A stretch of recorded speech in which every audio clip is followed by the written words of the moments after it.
Aujourd'hui, Rania va subir un cathétérisme cardiaque préopératoire Parfait. De toute façon, on va pour la faire rentrer, je pense. sous anesthésie générale. Comme il n'y a pas de parents, il n'y a pas de parents, d'habitude il les garde. Parfait. Oh, t'inquiète pas. Mais oui. On va aller dans la petite salle juste à côté. Ah ouais. C'est bon, Valentin? L'intervention doit durer plusieurs heures. Et voilà.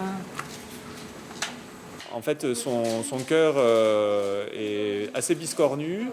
Il y a un gros trou dans le cœur qui fait qu'il y a trop de sang qui va dans ses poumons. Et cet afflux de sang massif dans ses artères pulmonaires depuis déjà plusieurs mois peut abîmer ses artères pulmonaires et empêcher qu'on puisse réparer son cœur.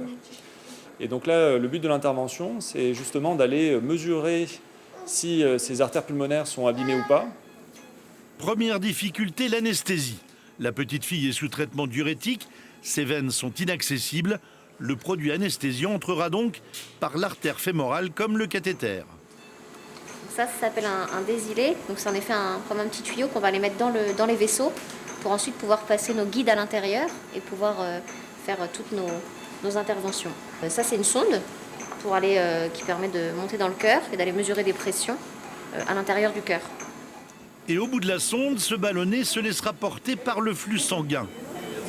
L'examen se déroule sur radiographie. Chacun peut suivre en direct son cheminement. Là, typiquement, là, on voit la silhouette cardiaque qui est juste ici, avec les poumons, donc les poumons qui sont en blanc. Donc là, le docteur essaye d'aller au fond de l'artère pulmonaire. Donc, en fait, il y a deux sorties du ventricule. Là, elle a deux sorties au niveau du ventricule.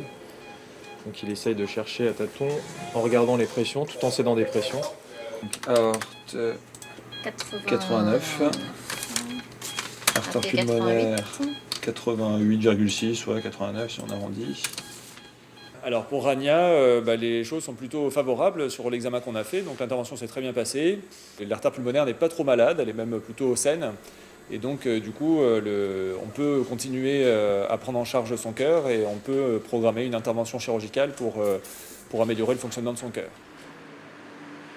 Nous retrouvons le petit Pierre et sa famille d'accueil. En 2 semaines, il a beaucoup changé.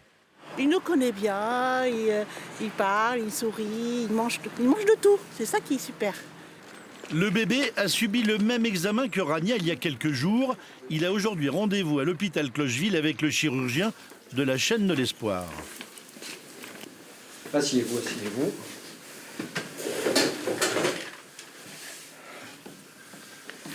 Alors, Pierre, on est bien embêté parce qu'on va pas faire grand-chose pour lui.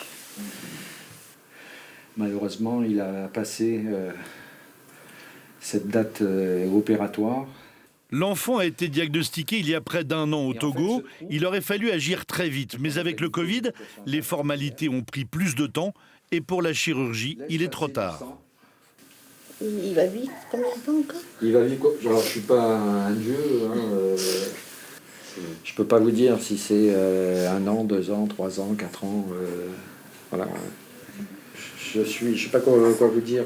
Je suis malheureux pour Pierre. Je suis malheureux pour vous parce que vous êtes investi pour accueillir cet enfant et que le but, c'est de rendre de la joie à tout le monde.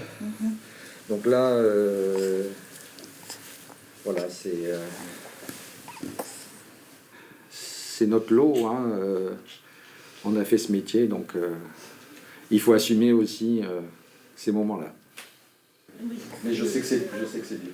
Depuis, le petit Pierre est reparti au Togo, comme il est venu. C'est rare. La famille Biche accueillera d'autres enfants, mais pas tout de suite. Demain soir, nous suivrons Rania au bloc opératoire avec le professeur.